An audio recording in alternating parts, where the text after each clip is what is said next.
Golden State Media Concepts Sci-Fi Podcast. Together we dive into the world of sci-fi and science fiction. From episodes of Star Trek, Star Wars, to The Walking Dead, Resident Evil, all the hot new science fiction movies from the back doors of Marvel or DC. The Golden State Media Concepts Sci-Fi Podcast. You'll never look at science fiction the same way again.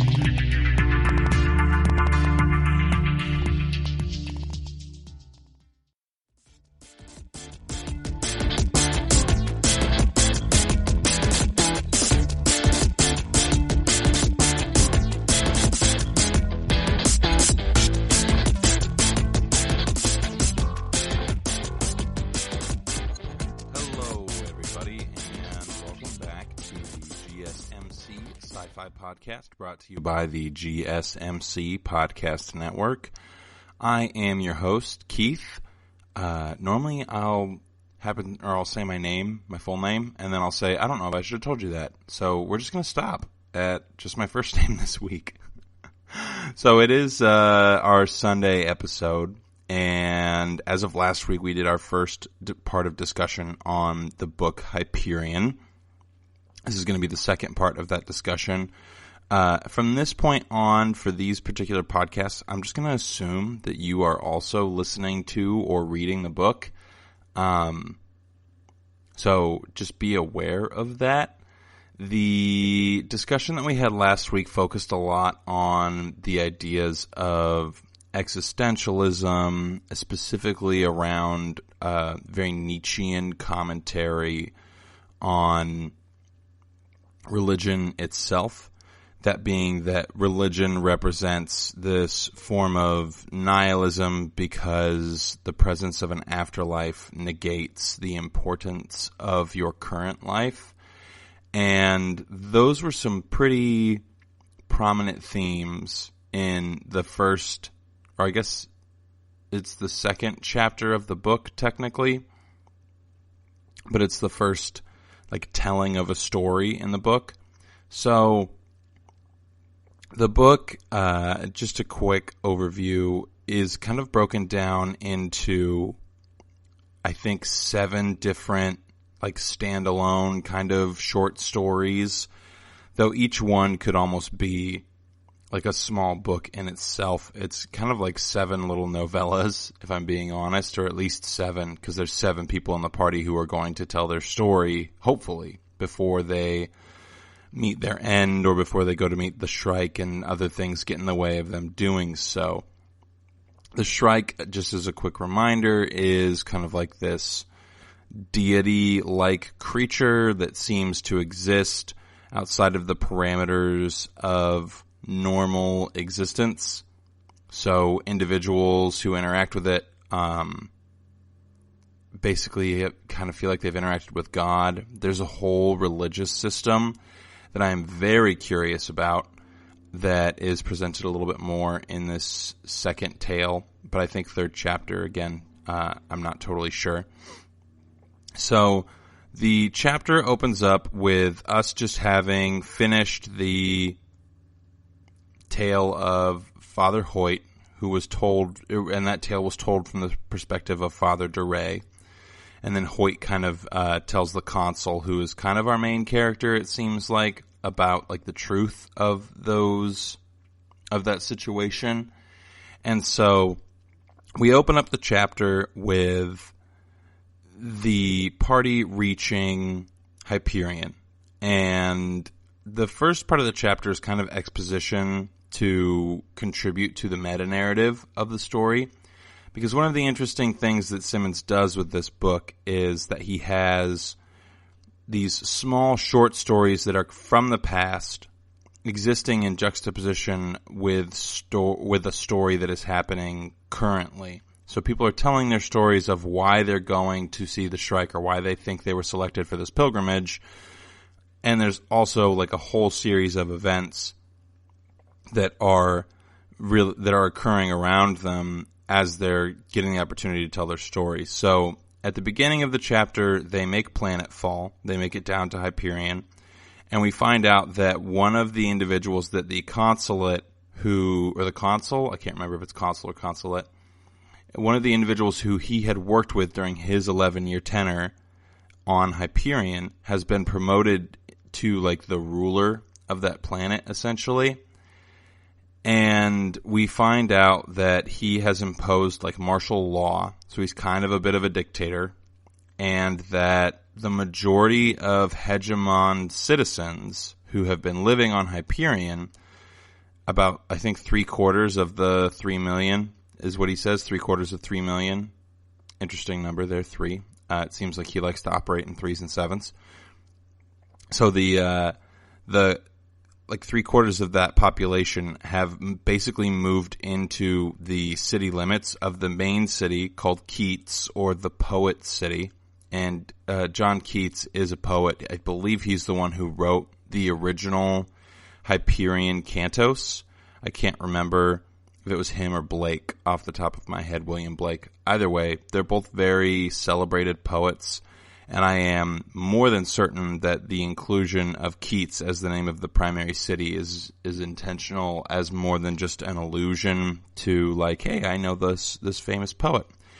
And I think it is also important to note that one of the primary driving factors for them telling their stories is the enthusiasm of one of the members of the party named Martin Silenus, who is also a poet, a very well referenced one at that. He's been around, or he's lived for hundreds and hundreds of years. That seems to be something that is relatively uncommon, because the longer you live, the crazier you go, and the more procedures you have to have done in order to continue living in some sort of human capacity. So I am interested to hear his story at some point.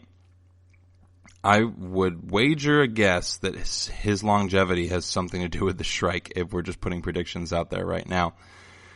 But we open up, they make planetfall, they meet this individual who has known the consul for a long time, and the ruler of the planet is essentially trying to convince every member of this pilgrimage to not take the pilgrimage. He believes that by the time they get to the time tombs, which is where the Shrike is, or was, that the ousters will have already come to the planet and started taking over, which means they won't be able to escape. So that in itself is kind of a conflict.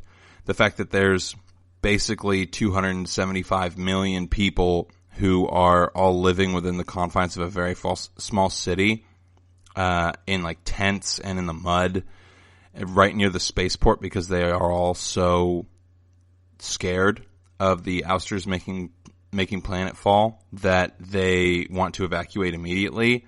Also has a lot of political tension.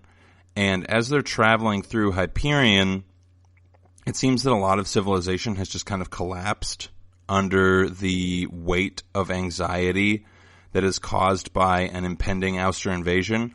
But not only that, the Shrike itself has started to make numerous appearances throughout the planet in places that it hadn't done so before. So based on the conversations that happened between the consul and the planetary ruler, it seems to me that at some point they could basically say, from this point south on this planet, the Shrike doesn't go. The Shrike's range, quote unquote, is only until about the top third of the planet as far as the hemispheres are concerned, is kind of what it implies. And it usually stayed away from highly densely populated civilized areas. It usually kind of apparently reserved itself to the time tombs and some other places. And there's not a lot of civilization near the time tombs because there's a bunch of electronic interference or electromagnetic interference that prevents people from being able to enjoy the miscellaneous technologies of the future, as well as just communicate with anyone from the outside, because there's no way to get communications through, because there's a barrier of some sort that's caused by they believe the time tombs or the poles of the planet. But the Shrike apparently has been making appearances in a number of different places that it normally wouldn't, and in fact has decimated a couple of cities. When they're talking about how many casualties have been caused by Shrike appearances. The number is, I think, 20,000, which is a pretty substantial number of people, considering at some point they thought this was just one individual organism, but they seem to indicate that it might be multiple organisms, but we're not totally sure, though the tale that we get told in this chapter kind of enlightens us a little bit more into what the Shrike could potentially be. So this chapter was a lot of like exposition and other things, though it did have some philosophical content. We're going to be focusing a lot on like the tropes of science fiction that are present in this particular thing and why Dan Simmons does them, or how Dan Simmons does them in a more effective way than some other franchises have done. So we're going to get to that right after this first quick commercial break. You really can't underestimate the importance of having the right creative work for your brand or your product. Whether it's a logo, a website, a book cover, or an ad campaign, you really need a quality design to make that big difference pop and deliver your overall engagement and success in a competitive market. That's where Design Crowd comes in. Design Crowd has over 750,000 designers from Sydney to San Francisco ready to help you with awesome creative ideas. They make crowdsourcing work for you. So if you need a logo or you're working on your creative branding, you can go to designcrowd.com and post a brief describing the design you need. And then within about 2 to 7 days, you'll receive up to over 100 different designs from designers around the world. Then you pick the best design and approve payment to the designer. So you're only paying for the design that you want. It takes a lot of the guesswork out of freelancing and out of crowdsourcing. And you don't have to be a huge company like Harvard Business School to use Design Crowd, although they have used it as well. You can start a project on Design Crowd for as little as $99. And if you go right now to designcrowd.com/health and wellness or enter the promo code health and wellness on their website, then our health and wellness listeners will receive up to $150 off of your design project. That's designcrowd.com/health and wellness or entering that promo code health and wellness.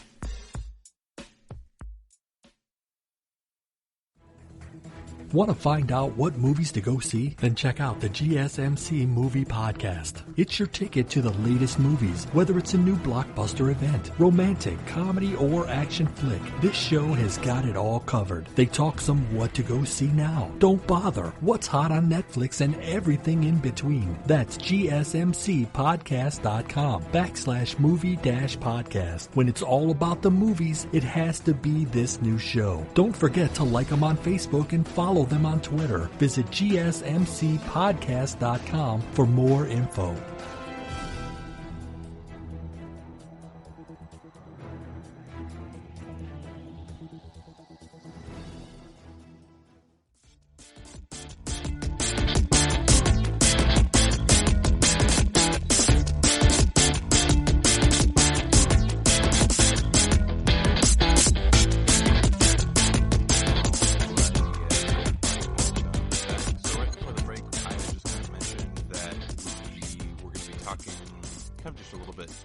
This week about the second tale in Hyperion. So I was just kind of giving a brief summary of what happens in the chapter prior to the beginning of this tale. So prior to the beginning of the tale, well, first off, the individual who is number 2, because they all drew lots from a hat in order to decide whether or who was going to speak and when. The teller of tale number 2 is General Cassad.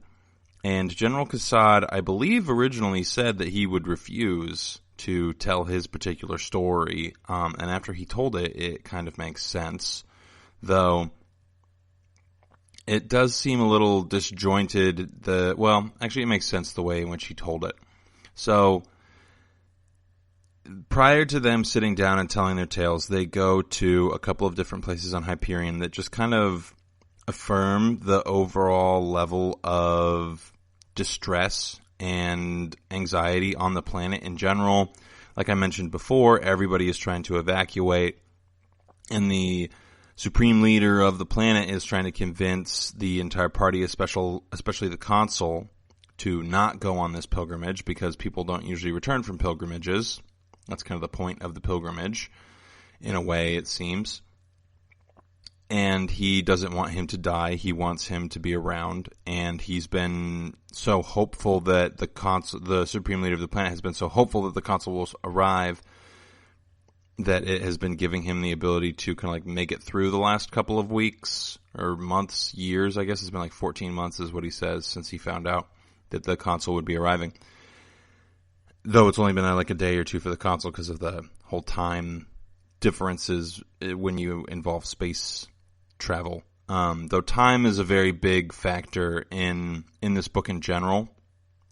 So we get through these conversations, get through these interesting little kind of like tidbits about the planet. They're kind of like your standard disaster tropes as far as a book is concerned. Simmons doesn't do anything particularly unique with those elements that I think really merits a bunch of our attention. So we're going to kind of just finish summing all that up and then move on to the elements of General Qassad's story. So General Qassad is a Palestinian who's been displaced from Old Earth because I believe Old Earth is either like uninhabitable or destroyed or something along those lines. So it's not ever specifically referenced as to whether or not Old Earth still exists as a habitable place or whether or not people live there. It seems like most of humanity has kind of splintered across the stars, with a number of them going to form the Ousters, who we find out in this particular chapter have evolved specifically for their existence in space. The Ousters seem to generally be taller than most like standard planet-born individuals. They are more nimble in space because they grow up in vacuum. They grow up in spaceships and they train in spaceships, which is part of the reason why the hegemony originally didn't view them as being a threat, because they were only able, they assumed that they would only be able to fight in like zero gravity because they had been in zero gravity for so long that they had evolved basically into uselessness on the planets. Like their bone density and things like that would be reduced so substantially that they wouldn't be able to even really make planetfall. But as is the case with most things in science fiction, those conjectures turned out to be wrong. There was also conjecture that the Ousters would never be able to do like interstellar travel where they're traveling between stars, that they're just kind of limited to this like small little, essentially space freeway lanes, little bits of real estate that occupy the space between stars. And of course, you know, again, the hegemony ends up being wrong about that. So we get our first interaction with the Ousters in General Qassad's tale, but that's not necessarily the most important part. It is good exposition, and a lot of this chapter is focused on exposition. But one of the biggest dichotomies that's presented in this particular chapter is this idea of kind of like the principles of old belief systems in conjunction with the necessity for survival and pragmatism, which is in itself religious commentary. So I think that it's definitely interesting that Simmons gives us this chapter where the whole thing is basically religious commentary through the eyes of a religious person. And now we're getting religious commentary through the eyes of kind of like a layman's religious person. So General Qassad comes from Mars, which is where most of the original Palestinian race has relocated to. And it's generally a slum, according to him, or at least the part he grew up in was generally considered to be a slum. He is an individual who came up with no means. He was basically involved in a lot of gang violence, and as a juvenile, or as a young adult and a juvenile, he participated in a ton of crime. It says that he killed another kid by the time he was 16. So Kassad is generally he's a pretty violent but also stoic guy. He's kind of playing on those classic military tropes that are present in most science fiction novels that have a character like him. He's very archetypal, which I find to be very interesting because in conjunction with the other characters of the story, he seems to be kind of out of place because of his, not only his upbringing, but also because of his career choice. He as an individual is known as the Butcher is his nickname because of some of his tactical decisions, or some of the tactical decisions that he made when it came to accomplishing military tasks would be the best way to phrase it. His tale starts out with him in a simulation. And it seems like a lot of the training that's done for individuals in the military in this world is done through simulation and then in, like real world exercises. But the simulation is of this specific battle from English and French history. I'm not sure if it's a fictional battle or if it's real, but it's the battle in which longbows are introduced into medieval warfare. And this introduction of new technologies as a method of killing is something that's present throughout all of Kassad's tale. So the first part of the story puts us in medieval France in the head of Kassad, who knows that he's in a simulation, and he's basically talking about how he's got this longbow, and the longbow is this big unwieldy thing, and people don't really know what to do with it, but it's really useful because it adds a specific amount of range to arrows that puts you just out of the charging range of knights, like mounted knights. So it changes the way in which you have to, or the way in which you operate with war tactics at that time, because the glorified troop, or the glorified infantrymen, were all knights who were mounted and fully armored. And we're going to keep talking about this particular sequence real quick, or we are going to continue talking about it after a quick commercial break. Stumbling over my words today, everybody, I apologize. You really can't underestimate the importance of having the right creative work for your brand or your product. Whether it's a logo, a website, a book cover, or an ad campaign, you really need a quality design to make that big difference pop and deliver your overall engagement and success in a competitive market. That's where Design Crowd comes in. Design Crowd has over 750,000 designers from Sydney to San Francisco ready to help you with awesome creative ideas. They make crowdsourcing work for you. So if you need a logo or you're working on your creative branding, you can go to designcrowd.com and post a brief describing the design you need. And then within about 2 to 7 days, you'll receive up to over 100 different designs from designers around the world. Then you pick the best design and approve payment to the designer. So you're only paying for the design that you want. It takes a lot of the guesswork out of freelancing and out of crowdsourcing. And you don't have to be a huge company like Harvard Business School to use Design Crowd, although they have used it as well. You can start a project on Design Crowd for as little as $99. And if you go right now to designcrowd.com/health and wellness or enter the promo code health and wellness on their website, then our health and wellness listeners will receive up to $150 off of your design project. That's designcrowd.com/health and wellness or entering that promo code health and wellness.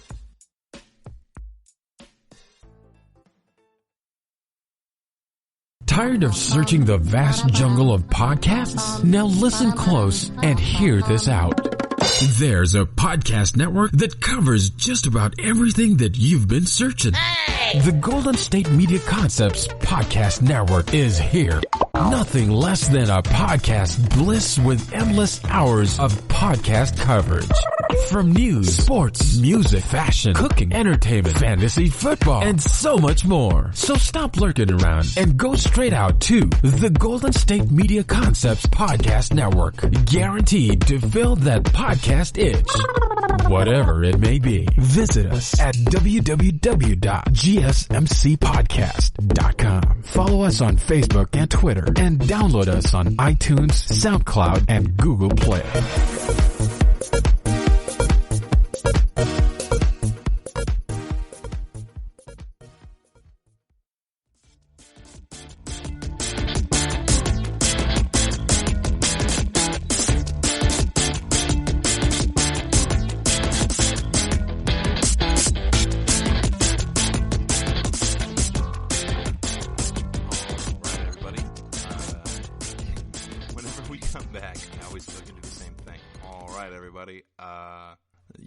So I apologize. I'll try not to do that after the next commercial break. I could just redo the takes, I suppose, but I'm not going to do that. Anyway, so right before the break, we were talking about where General Cassade's story starts out. And General Cassade's story starts out in medieval France. And England is being attacked by French men, I believe, on French soil. The English have crossed the channel, and they want to hold some assets on French soil. So the French are fighting back against this by using armored knights who are mounted. And we don't really know that this battle is specifically important in any regard at the beginning of the simulation, but what we find out as the simulation happens is that this battle is special because individuals who were not of noble birth, who were essentially just draftees, were basically handed this big long piece of wood and a bunch of sharp arrows and said, shoot it at those guys on horses, and they won because of the advantage that the technology that those individuals had gave them over the Frenchmen who were mounted on knights and wearing this big cumbersome armor that ultimately didn't protect them nearly enough from the arrows. And so, you know, the chapter starts out, and I was kind of wondering, like, when are you going to get to the strike? When are you going to get to the point? And this chapter does take a lot longer to get to that kind of like twist ending or that interesting portion than the first chapter did. I wasn't quite as enthralled by the commentary that was happening in this particular chapter because it seemed to be pretty straightforward. And the twist at the end was like not necessarily surprising. It was good in the context of the book, but in the context of things for discussion, it's not necessarily saying anything super interesting in the same way that the previous chapter was. Though I will say, I think that a lot of what Simmons is trying to talk about here is violence itself as a principle and how we attribute value to violence as individuals. So we always kind of think of violence as being this negative operation between individuals, but really I think Simmons is kind of trying to challenge that and just say like, well, some things just exist in certain capacities that are beyond our ability to interact with them in a meaningful fashion. And ultimately the most meaningful way in which we can operate with them is through death or suffering. And I don't know how much of a good message that is necessarily, or if it's even worth something worth discussing, but we'll get back to that.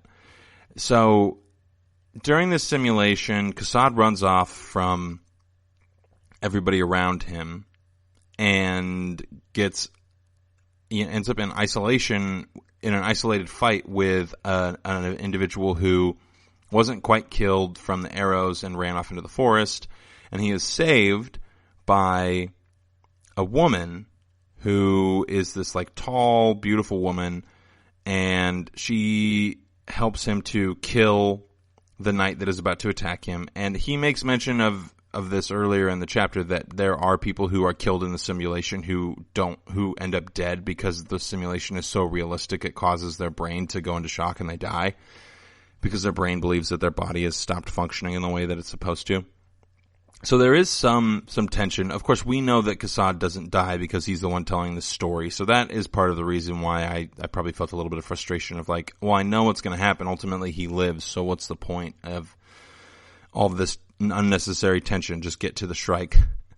I thought that several times throughout throughout this particular chapter. But the woman and him end up being intimate with each other. And this is something that really impacts Kassad because it is so visceral and so real to him in this simulation that he can't not think about it. And he kind of tries to ask other people, have you experienced anything like this? Did you see anything weird? And they all kind of say no. And then he talks to a programmer who who works with the artificial intelligence that kind of creates the environment of the simulation and says that the simulation doesn't think, it dreams. And that is kind of how Kassad is viewing this interaction. It's as if it's a dream. The woman in the simulation doesn't talk to him or anything like that. And the first few times that he encounters her are all in the simulation. So he never encounters her in real life. And part of what's interesting is that Kassad is kind of like a layman Muslim. He worships Allah. So he makes mention specifically of Allah several times. I hope it's not offensive to say that.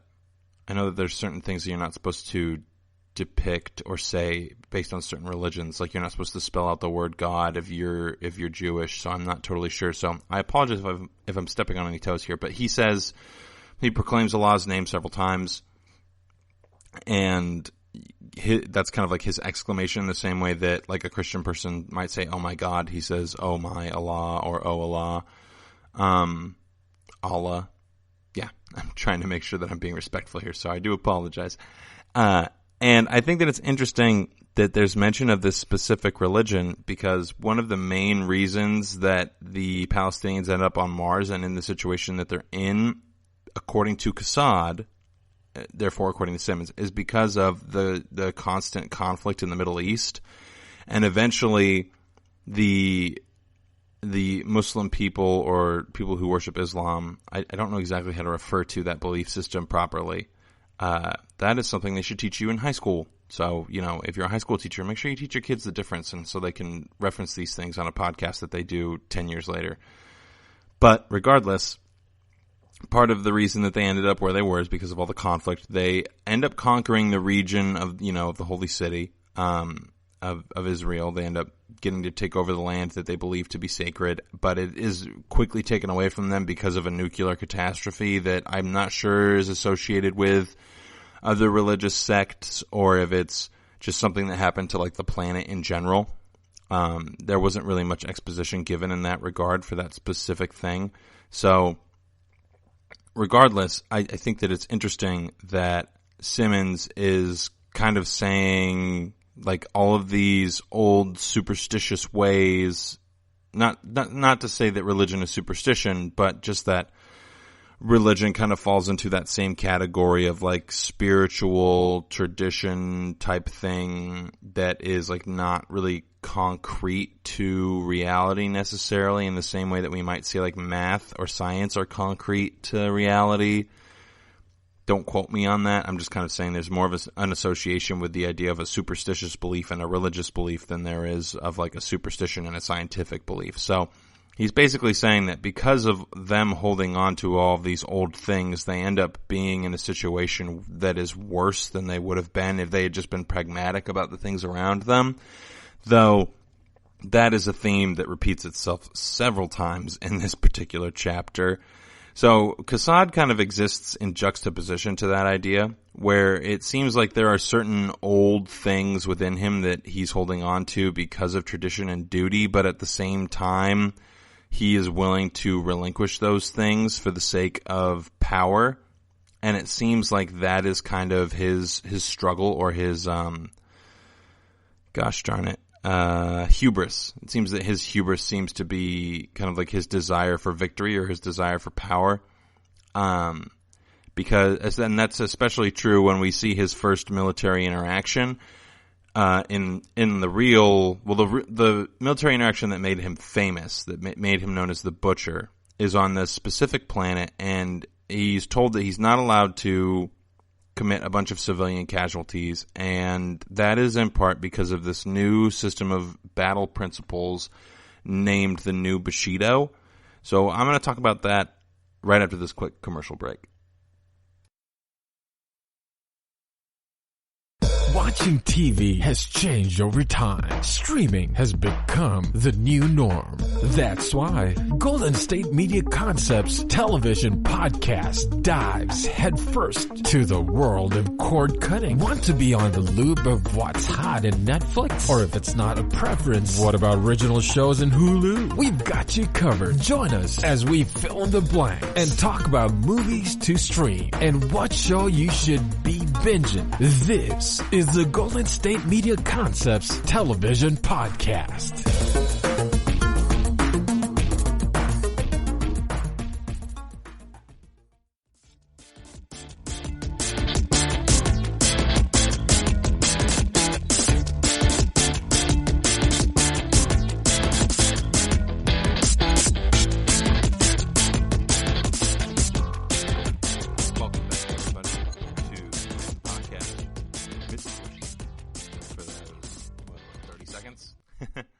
So right before the break, I was talking about the new system of principalities by which battle has been being run for General Qassad as he is coming into power in the hegemony military. So the new Bushido is essentially kind of an adoption of old samurai code ideas. And it isn't really clear if this is something that Qassad comes up with on his own or if he's a part of the formation of these principles or what have you, but essentially, because war between humans is inevitable, it seems, because conflict is inevitable, and that conflict often leads to war as long as there's individuals in power who have the ability to start wars. Because of the presence of this, there's kind of this like decision that is made amongst individuals who are fighting these wars that there's really no need to involve civilians any longer. There's no need to commit these huge atrocities that end in the destruction of planets and the decimation of populations. So as technology advances at like an incredibly quick rate, they basically say, well, okay, so wars shouldn't be fought on private property. They should not be fought in the presence of civilians. They should not be fought by individuals who are drafted, but by individuals who are military professionals, and they should minimize civilian casualties. Battles should occur with specific goals in mind based on the results of those battles, and that there should be certain, like, very specific demands that are being made or not being met that incur the need for a battle. And so they're basically kind of trying to make violence purposeful, which I think is something that might finally be getting at a little bit of commentary for Simmons. Now, I don't know a ton about the Muslim faith, so we're just going off of anecdotal statements here. It seems that Simmons might be trying to make some commentary specifically on the idea of religiously justified violence, which is not unique to any religious system. I think that pretty much every religious system has condoned or said that violence that they've committed at some point was God honoring or God led.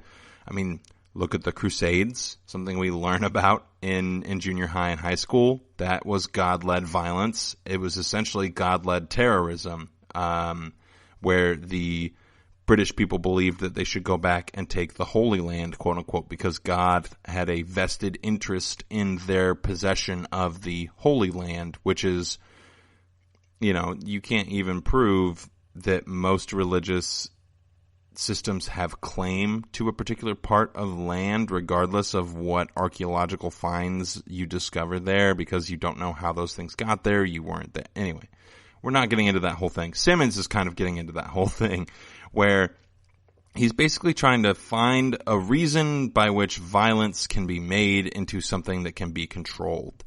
And this is where I think we actually get a little bit of commentary on something interesting.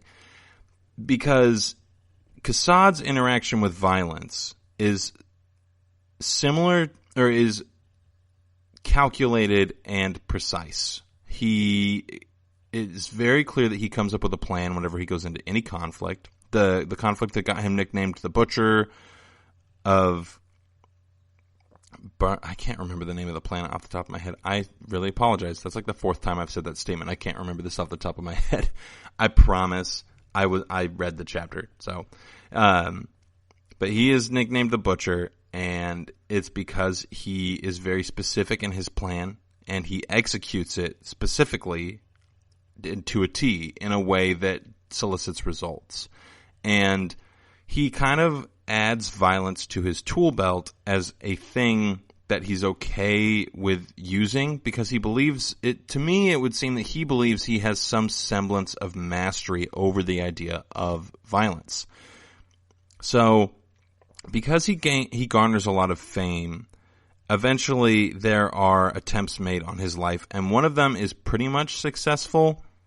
We find out that a lot of people, because of the way in which like space travel works and the medical advancements that they've made, that if you die, you don't necessarily have to actually die. You can be revived, and it's a pretty effective method to extending someone's life, because you can basically just throw them on a spaceship and let them heal for several years while time barely passes on their body, but time passes in actuality.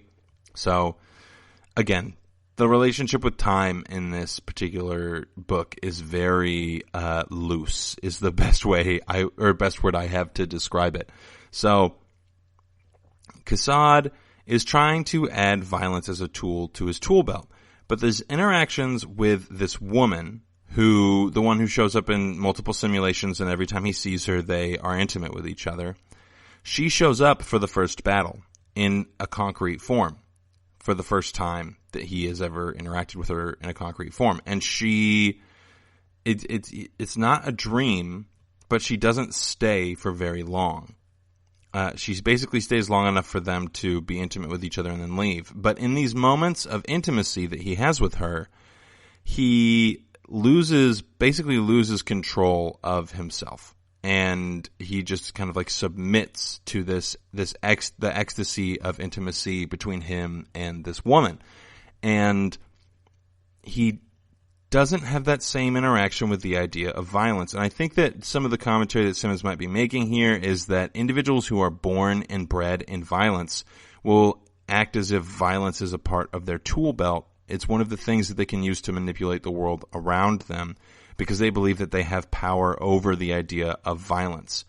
But if you want to look at violence from like a strictly teleological standpoint, violence and conflict are things that have power over individuals, so much so that they obscure the point of the violence and of the conflict in the first place. So if you're having an argument with another individual, let's say a significant other, more often than not, you don't remember why you had that big fight. You just remember that you had the big fight. And that is just a very small, little nuanced interaction of violence. When we look at violence as a principle in the world of philosophy, essentially violence is a function of power. And in order to exert power over another individual, you have to exert some form of violence. So when you believe that you have control over violence, it is kind of a statement of you having control over power. And if you have control over power, then you have the power in your own life, to not use the word power so many times, but to also like to act in the world as an active agent. And so Kassad kind of lives in this world where he believes that he possesses a substantial amount of control over his surroundings, whether that comes from the principles of like the new Bushido battle restrictions, I guess you could call them, that he partakes in, or whether or not that comes from his belief that he has the ability to enact violence in a way that's beneficial for him. That is kind of stripped from him when that attempt on his life is made, and the hegemony sends him to Hyperion to recover, because it's a far off remote hegemony world where he can kind of lay low until individuals have forgotten basically all of his horrendous war crimes. You know, he got the nickname the Butcher because he slaughtered hundreds of thousands of rebels on a planet and did so in an absolutely ruthless and demanding way, where he wasn't willing to kind of like cede any power or negotiation ability with the individuals that he was in conflict with. And that is something that is usually going to land you in a lot of it's going to land you a lot of negative press, just to say the least. So we're going to continue talking about this right after this next quick commercial break.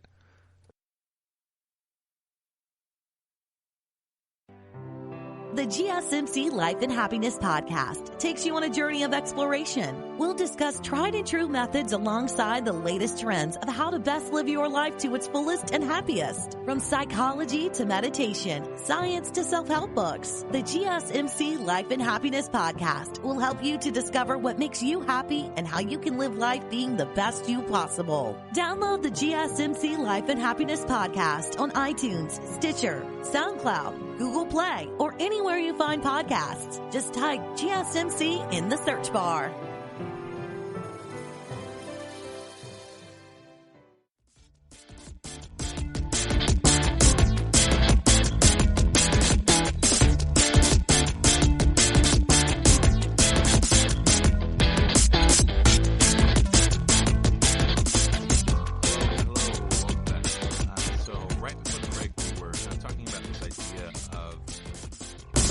Perception that we as individuals can have some sort of control over violence or power. And I was kind of bringing up this idea that there's this juxtaposition between violence or power and sexual intimacy, because there is a clear dichotomy in the relationship that Kassad has with the world that is presented through the interactions that he has with violence and the interactions that he has with a woman who appears in his dreams, but also in a concrete form, and he is sexually intimate with this woman frequently. It doesn't really even make mention of the fact that it makes mention specifically of the fact that he is basically chaste aside from the interactions that he's had with this woman, who we're not even sure if she's real or not, though Kassad is convinced that she is real because, you know, she's come to him in the simulations, and at that point he's already convinced that she actually exists. And then Kassad is further convinced that she actually exists because she comes to him the night before his first battle where he becomes the Butcher. And this juxtaposition is kind of present to us as the reader, but not necessarily to Kassad. He is in a place where he sees those things in isolation from each other. You know, he's too close to the forest to see the trees. But we as a reader can kind of look at the way that the story is moving and kind of interpret that in a myriad of ways. So as the story progresses, Kassad has an attempt made on his life that is nearly successful. He gets sent to Hyperion, and on his way to Hyperion, his ship is attacked by ousters. And I believe that the ousters knew that Kassad was on the ship, or it's just a random attack on a random ship, and so Kassad has to fight back. And there's just a ton of very beautiful and violent language that is used to describe the battle that Kassad has with this small invading force of ousters, who it seems that they're kind of in it's multiple ships involved in raiding this hospital ship that Kassad is on. But Kassad is able to basically hijack one of the spacesuits that the ouster is wearing, get onto the ouster jump ship, which is the one that boards his ship after they've, basically planted a bomb in it.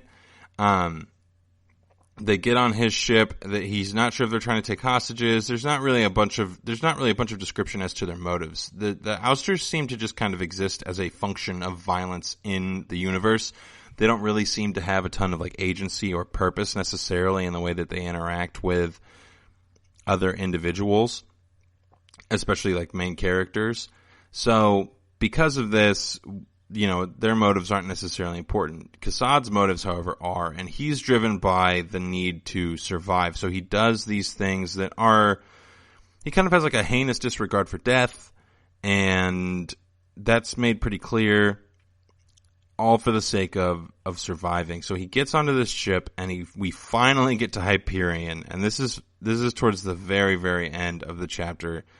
And let me just say, it was a little bit arduous to just be like, okay, when are we actually going to get to the important part about the Shrike in this particular tale? And I'm hoping that the other ones don't do that, because I really loved Duray's story. I thought that it was an incredible commentary on so many interesting things. And I will say, honestly, part of me feels like I'm missing out on a lot of the references in this particular chapter because I don't have a ton of familiarity with Middle Eastern faith systems.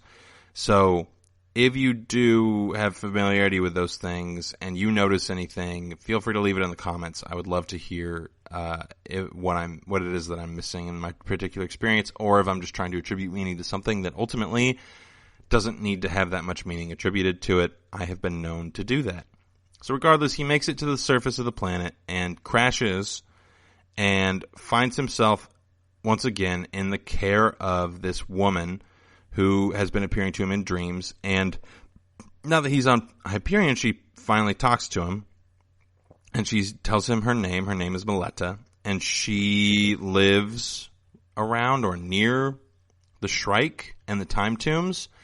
And this is the first time that Kassad learns that the Time Tombs move backward in time, and he's given a vision of the metal tree where the Shrike puts its victims. And the metal tree, and this is something that I think is interesting that Simmons kind of glosses over.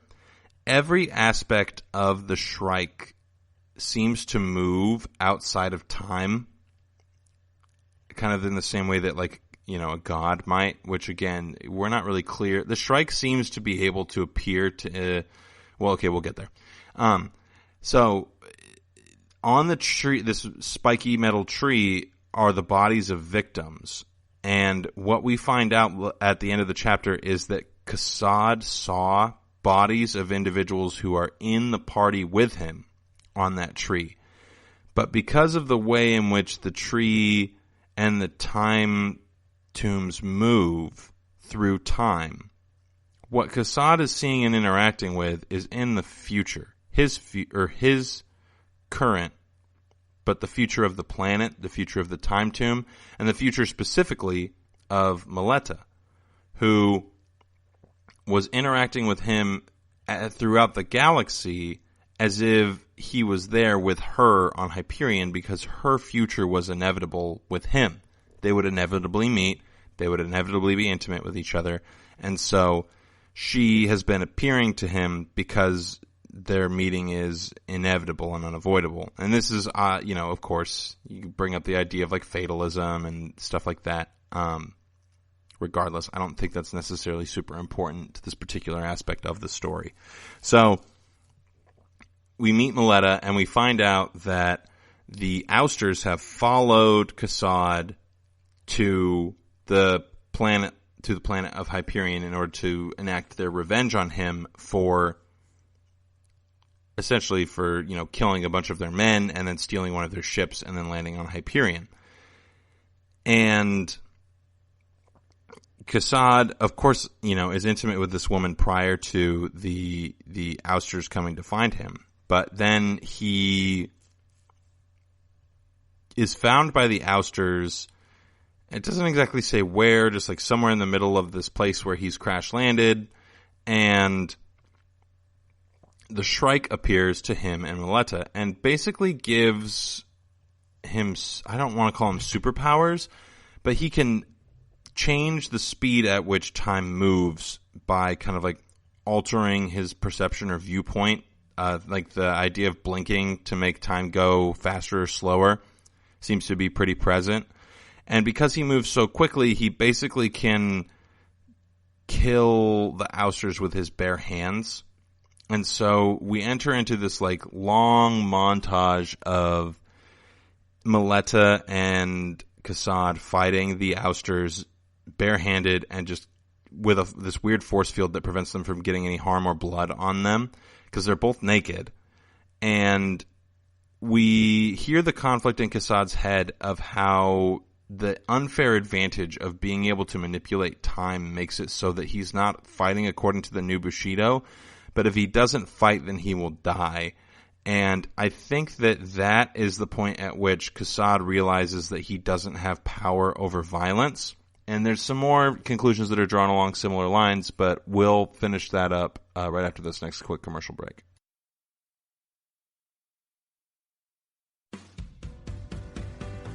The Golden State Media Concepts Travel Podcast, the show that gives you advice on everything travel. We explore places you've always wanted to go, as well as giving tips for traveling in those places. We'll give you advice on the best sites for travel tips, information, and discounts. Join us as we travel the world, explore cultures, and meet new people. The Golden State Media Concepts Travel Podcast has got you covered. Download the GSMC Travel Podcast on iTunes, Stitcher, SoundCloud, Google Play, or anywhere you find podcasts. Just type GSMC in the search bar.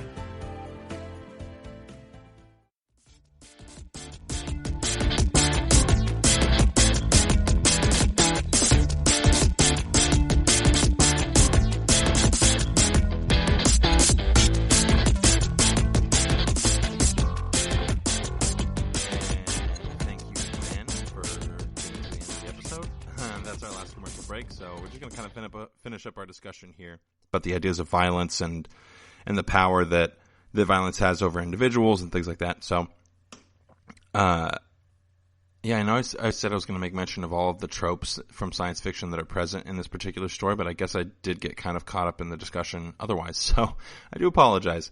So Kassad's story kind of ends with us witnessing Kassad viciously destroy an entire brigade of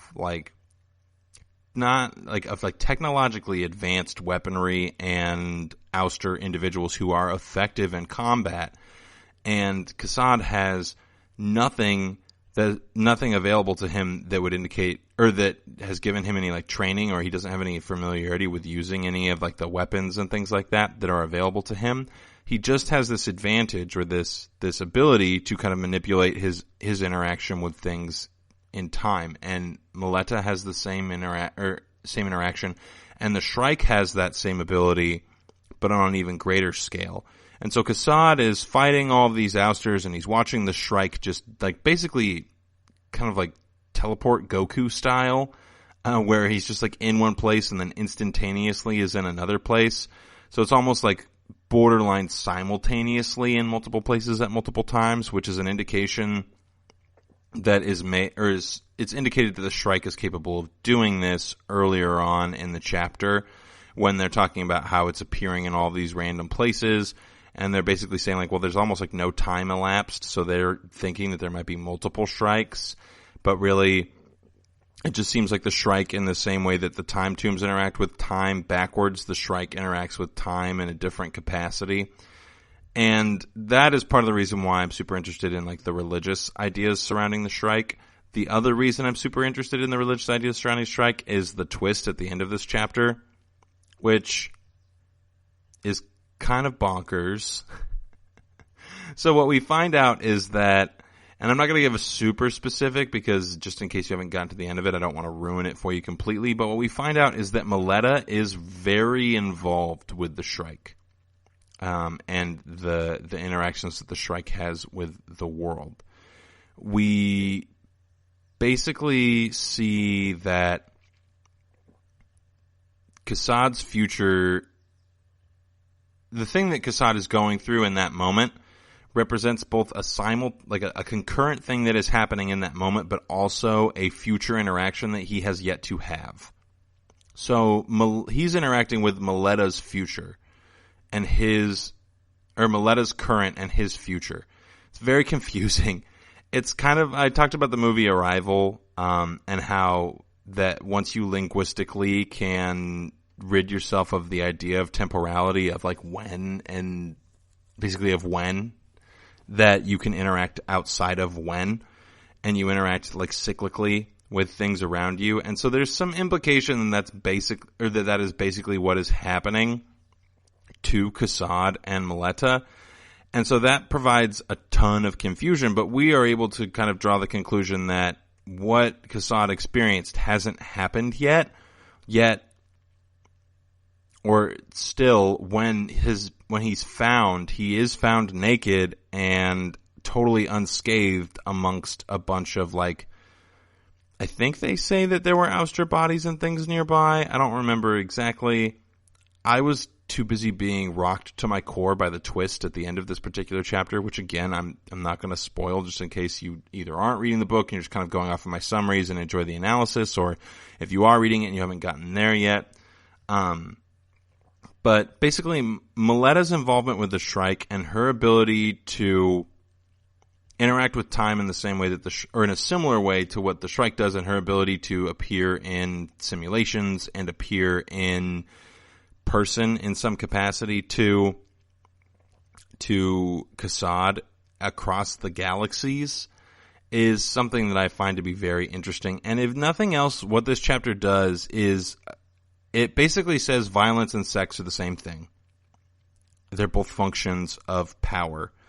And I don't necessarily agree with that philosophical idea, though it is something that's pretty pervasive in the world of philosophy, in that the interactions of individuals when it comes to intimacy are forms of, like, reasonable power play, I guess would be the way that you would kind of want to phrase it. So I do find that to be particularly interesting. It is good commentary. Ultimately, I don't think that sexual intimacy is a form of power struggle in the same way that violence is. In order to enact power on something, there's this principled idea that you have to enact violence against it in order to assert power over it. And so a lot of philosophers have extended that into the ideas of intimacy, and a lot of psychologists have as well, where they'll basically say, like, it's the same function. And I think that's what Simmons is kind of trying to say here, is that, you know, the animosity that occurs within individuals when they succumb to the pleasures of the flesh, as it were, if we're sticking with religious language, those same ideas are present when you fight for survival. And those things overrule our desire to adhere to social contract, which is basically what the new Bushido is. And so when Kassad is presented with the need for survival, social contract falls to the wayside, and he, not mindlessly necessarily, but like he succumbs to the ecstasy of violence in the same way that he describes having succumbed to the ecstasy of intimacy throughout the rest of his story. And ultimately, Kassad is profoundly changed by this experience. He becomes an anti-war advocate. He is kind of accused of doing so because he feels guilty of being called, or of what he did in order to earn the nickname the Butcher. And I could see that being part of it, but it seems to me that the biggest change that occurs in Kassad is that he realizes that violence is not something that you can have control over, in the same way that you can't have control over your basic sexual desires as an individual. You can choose to deny them, and that's better than just simply feeding into them, because the more you feed them, the more voracious they get. And the same thing is true of violence. You know, violence begets violence. So I think that part of Kassad's motivation as an individual shifts from being, you know, this acquisition of power and notoriety to being one of, like, having a more peaceable mindset and looking for more meaningful interactions with the world around him. Kind of in an opposite fashion to what Father Hoyt concludes after his interactions with the Shrike, which is that Father Hoyt has more questions. Now, Kassad is in a place where he doesn't really need answers because he's made decisions on his own, which is an interesting juxtaposition to present between the two characters, because, again, Kassad is portrayed as being, at least in some form, remotely associated with a religious belief or a set of religious beliefs, whereas Hoyt is like absolutely still mired in the ideas of religion. So I think that it's interesting that we see someone who is kind of interacting with the world in a more spiritual fashion, drawing their own conclusions and ultimately deciding that they're going to act differently in order to solicit a different future for themselves. Now, whether or not that's going to be actualized is just a whole different can of worms that I don't really know if we can even open effectively. So that's going to about do it for this week. I'm sure that next week we'll talk a little bit more about Kassad's tale, because there is still a little bit that I'd like to unpack here, and a lot of the chapter is exposition, so a lot of the podcast was on that exposition. And it's kind of a journey to try and find like the specific meaning or symbols and things like that Simmons is using. So I just wanted to make sure that we got through all of it. So I will probably finish up this tale a little bit more the next time that we talk about this book, which will be next week, and we'll be talking about the next chapter. So I do appreciate you guys joining me for this podcast today. Definitely hit the like and subscribe button. Give us a 5-star review. Follow us on Facebook, Twitter, all of that stuff. Again, I am hoping to get some questions from the audience. So if you have any questions or anything about any of the episodes I've ever done, please do at us on Twitter. GSMC Sci-Fi Podcast, I believe, is the handle. So thank you again for listening, everybody, and enjoy the rest of your week. Stay safe out there. Looks like things might be starting to open up again soon, so make sure that you're still taking care of yourself as that happens, and taking care of others by washing your hands and all that good stuff. So thanks, everybody. Have a good day. You've been listening to the Golden State Media Concepts Sci-Fi Podcast, part of the Golden State Media Concepts Podcast Network. You can find this show and others like it at www.gsmcpodcast.com. Download our podcast on iTunes, Stitcher, SoundCloud, and Google Play. Just type in GSMC to find all the shows from the Golden State Media Concepts Podcast Network, from movies to music, from sports to entertainment, and even weird news. You can also follow us on Twitter and on Facebook. Thank you, and we hope you have enjoyed today's program.